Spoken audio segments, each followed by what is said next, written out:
Once I finally crossed it freely without feeling guilt, without all the, cult tactics to pull you back in, it was a lot. It was intense.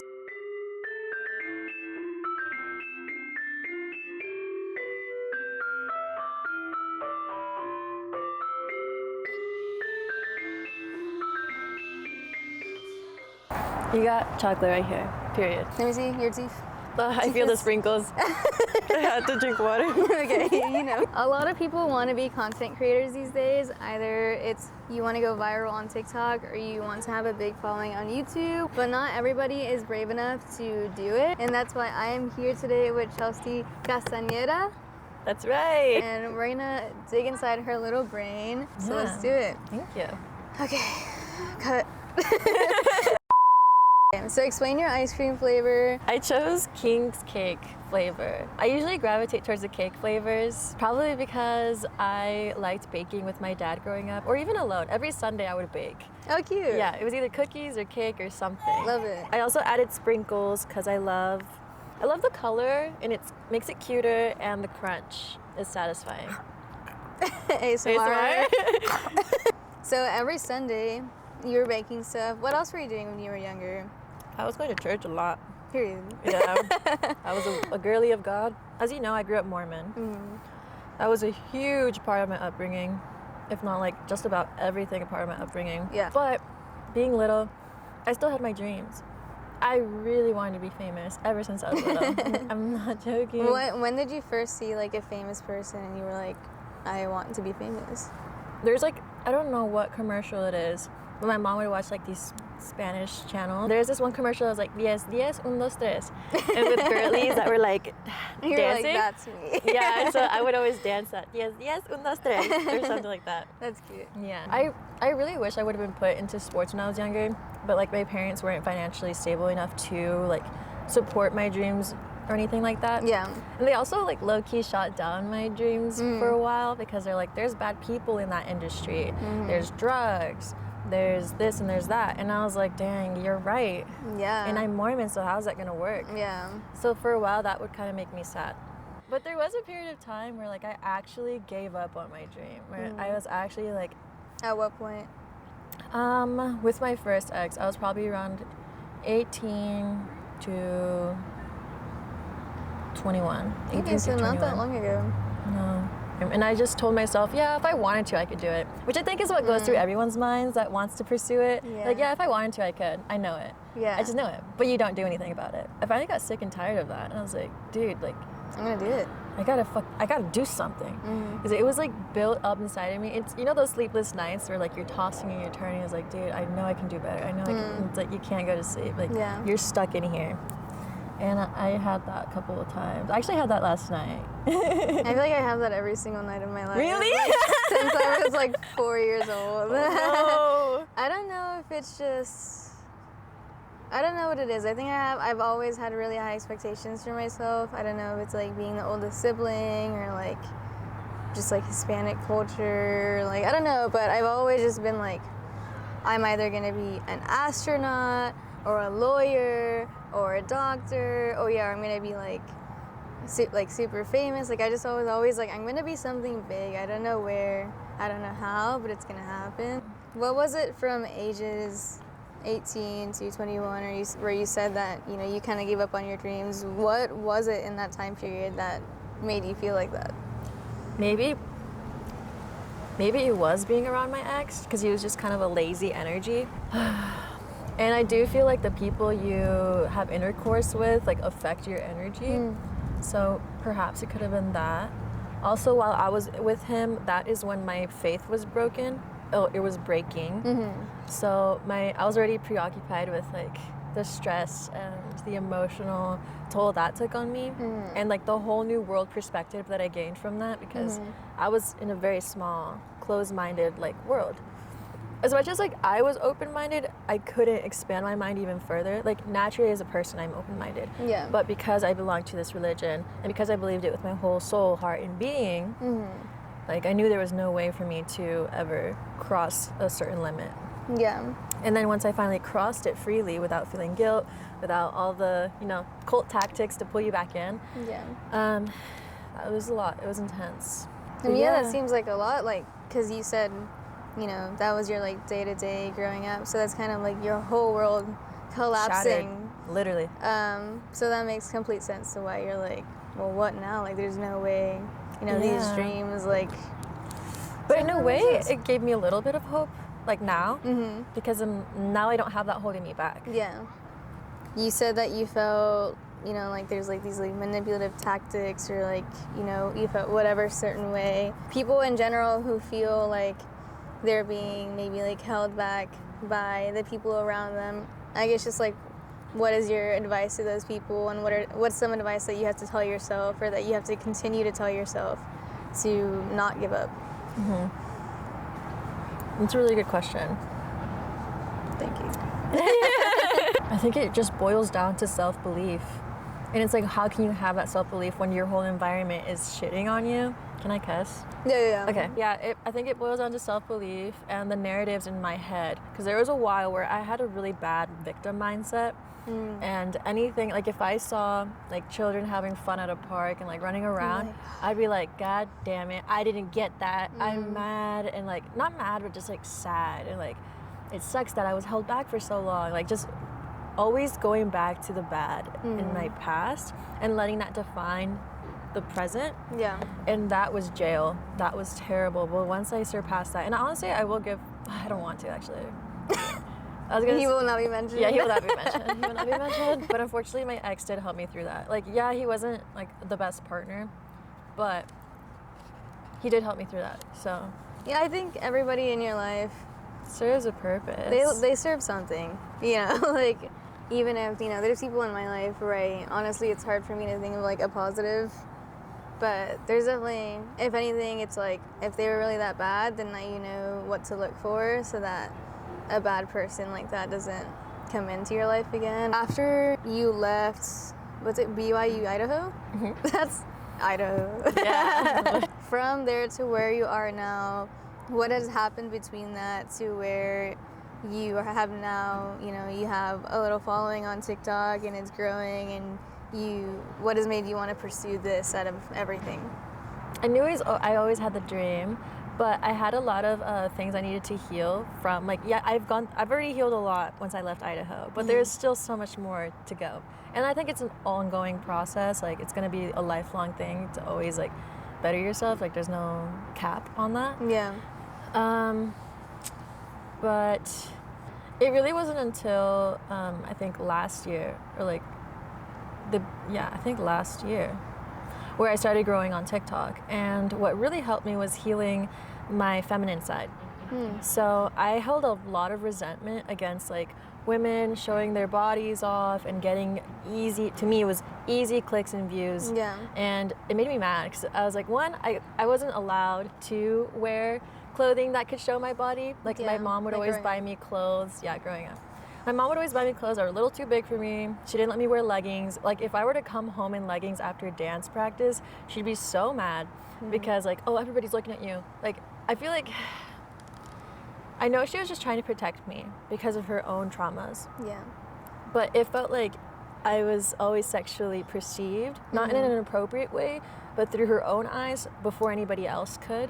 Yeah. In order to protect me from anybody else ever seeing me that way. So I feel like that also was like part of the reason why I held resentment against like, oh, showing off your body for views. Like, that's easy. Like, I could do that, but I don't want to because I'm better. Like, I want to be known for something else.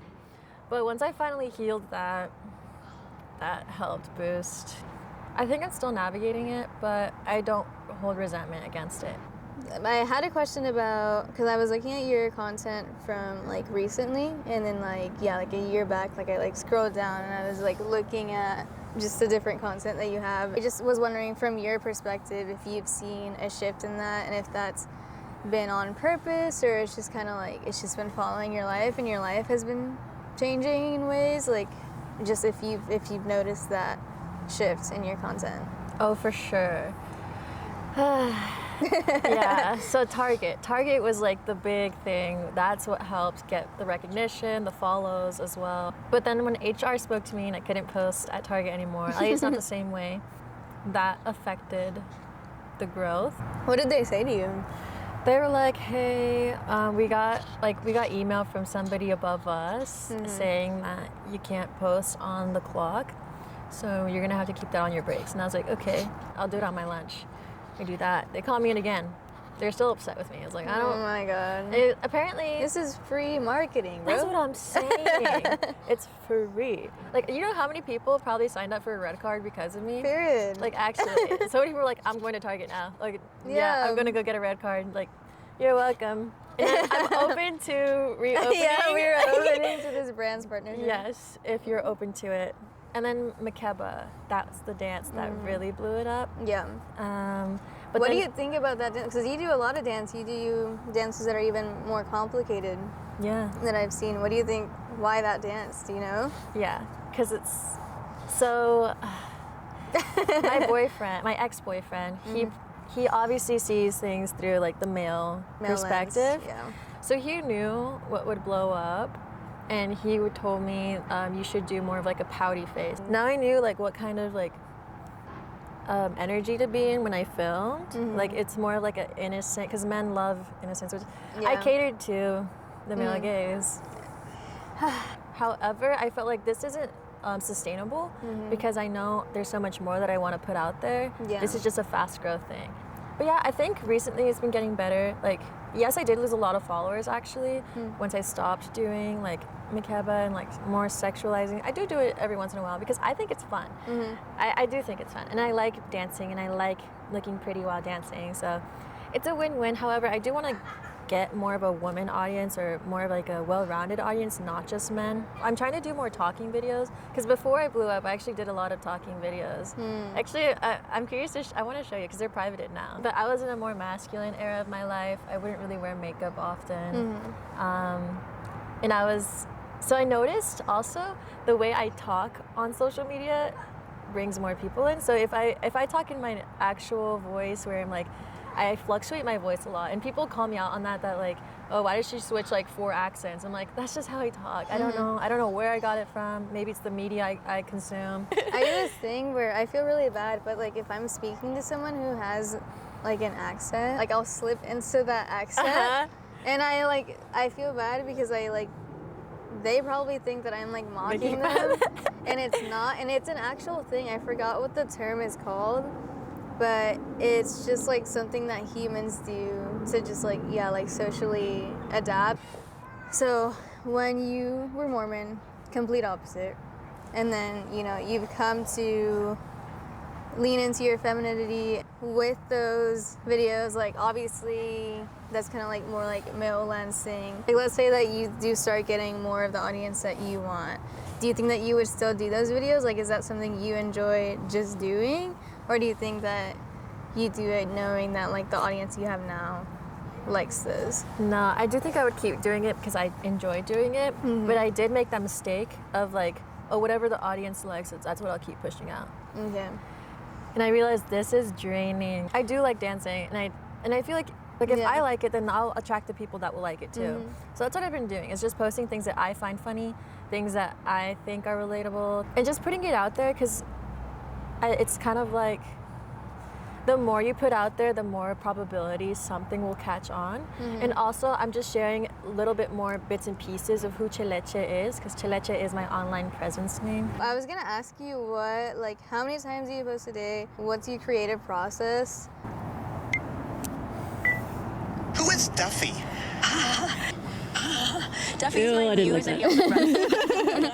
Who is Duffy? I see the innocence that you're talking about earlier. You do. It's in the eyes. Yeah, it is. That's so interesting. It's in like the relaxing, like. Yeah. Do you want to like use your book as a prop, like you're asking me a question? Okay, sure. Who is Duffy? Duffy is my muse and he also runs the cult that I'm in. I also wanted to see on your phone how many hours a day you're on TikTok. Ooh, tea. You know your daily average for TikTok only? Yeah. 8 hours and 41 minutes. That's a Hey. whole shift. It's work. I've been working. Yeah. I think 3 times is like a good amount a day, Okay. max. Sometimes I won't post if it doesn't feel right, if it feels forced to push something out. But at least once, 3 times max is what I like to do. How do you get ideas? Just like on your For You page, you'll be like, oh, I'll do that, I'll do that. Oh yeah. So when I scroll through TikTok, I'm always like, oh, that's a good sound. I'm gonna save that sound. Mm-hmm. Like, oh, that's a good idea. Like, I won't necessarily copy it exactly, but it's like, oh, I'll do something similar. Mm-hmm. Oh, this is trending. Let me like play on that. And actually, what's helped me a lot is as soon as I get an idea, because I'll forget, I write it down, and I also just like I keep stuff on my notes app on my phone just in case, because like I'll forget. Yeah. I'll forget. But I feel like the quicker you are to react on it, the more inspiration you'll get to for ideas, for content. I mean, it is more of like a woo-woo belief, but I really do believe it, that whenever you get an inspiration, the more you leave it hanging and like procrastinate on it, somebody else is gonna do it. Like that idea would go, because it's time to push it out. So the universe is trusting you, like, okay, you have the desire to do this. Do it. Are you going to do it? Or are you gonna let time pass and somebody else is gonna do it instead? So actually there's a story where Michael Jackson did that with like Prince, I think, where he's like, oh, Prince is gonna make this song, we have to do this right now, like, or he's gonna come out with it.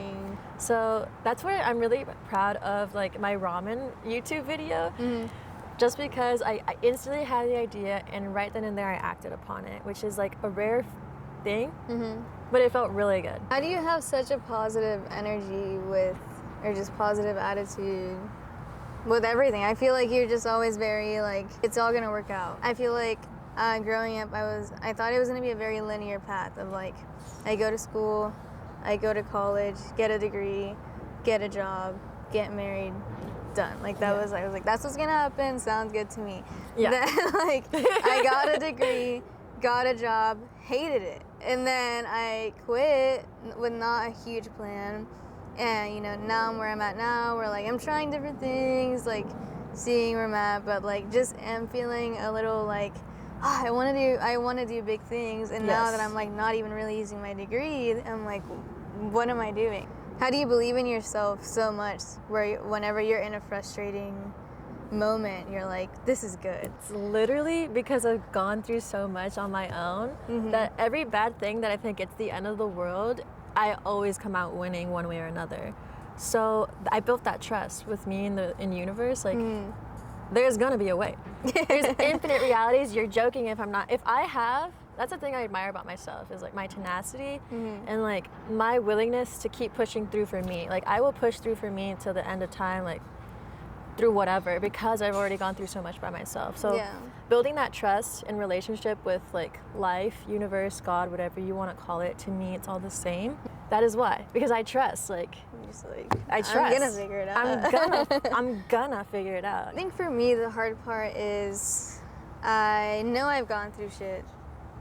I know I've gone through bad stuff, and I know I end up good on the other side. But I think where I'm at right now is, instead of like, I do trust that I'm gonna figure things out, because like I'm like, okay, well, if I went through all this stuff, then like I know that I'm not gonna let myself down. You're not gonna fail, type of thing. Yeah. But I think I still have this, like, now I have a lot of anxiety that I didn't have in the past, where I'm like, oh, well, how, like, a bad thing's gonna happen, how do I not let that bad thing happen again? It's going to be risk in everything. I said this in my video, but I'll say it again, like, you could name every possible bad thing that could happen, and it could fucking happen.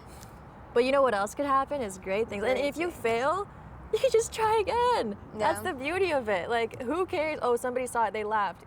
Great, now they remember me. So that leads me into, I want to know your thoughts on cancel culture. Ooh. Is that something that you think about when you post, or like as you continue growing in followers? Is that like a big fear in your head, or is that like, like, I don't know, like it probably won't happen? Like how does that play into just your day-to-day, if it does at all? I know it is a possibility, because like if you're putting yourself there online, the probability is there, you know? Yeah. So like my mind goes to like brand deals. Sometimes I won't respond to brand deals, or I won't collab with them, because I'm like, it's fast fashion. Like I don't think in the long run this will be good for me. Or I don't want somebody to be like, oh, she promoted this. Like, I don't trust that. Yeah. So I want to be careful with that. And that's why I don't rely on social media for money. I appreciate social media for the income that it provides me, but I don't want to solely rely on that for the income, because I don't want to be like what's it called, a sellout. I tell myself, like, if I relax and don't worry about it too much, like the views or anything, it'll be fine. I think my only concern is like I smoke, I drink, and sometimes like on live, like because I'm just being me, like they'll catch a glimpse of that and they'll like be like, oh, you can't do that on here, which is fine. But I also, in the back of my head, I'm like, I wonder what image that's giving off. But it's at the same time, I don't want to completely hide that because I don't want to. That's who you are. Yeah, it is part of. It's not like alcohol is part of me because I don't think it is at all. Yeah. Or smoking even, but. But I mean, you're a normal human being. I'm a human being. Yeah. Yeah. So when you're on live, do you find yourself? Are you like talking all the time, or are you okay with just being silent, like not necessarily saying much, or like is it a constant, like reading the comments and responding? I do like to do that because I think it helps. I like to play music in the background so that it's not like necessarily an awkward silence. But I usually find something to say. Okay. I'd be yapping. You're going on TikTok, you're posting on Instagram, you're posting on YouTube. There's a lot going on now. So, obviously, your TikTok is still your main platform at the moment. But just overall, like, what are your biggest dreams? Like, no limitations. Like, what would, if you could do anything with what you have right now, like, what would just be the ultimate goal? Dude, I would love to meet people to start a band. A band, A really? band. Yeah, I think that'd be fun. I'd love to like audition for like little acting gigs on the side. I think that would be really fun. Oh, that's what I was gonna say. Are you ashamed of your mask era? No, but I'm a little worried like how people would perceive me Okay. because she was a little different. Okay. How would it affect me now if I were to show like my masculine side? Yeah, or just On like social media. even like older videos, like if that were to come up. I think I looked different one. Like physically, like my hair, yes, but also I feel like my face looked a little bit different.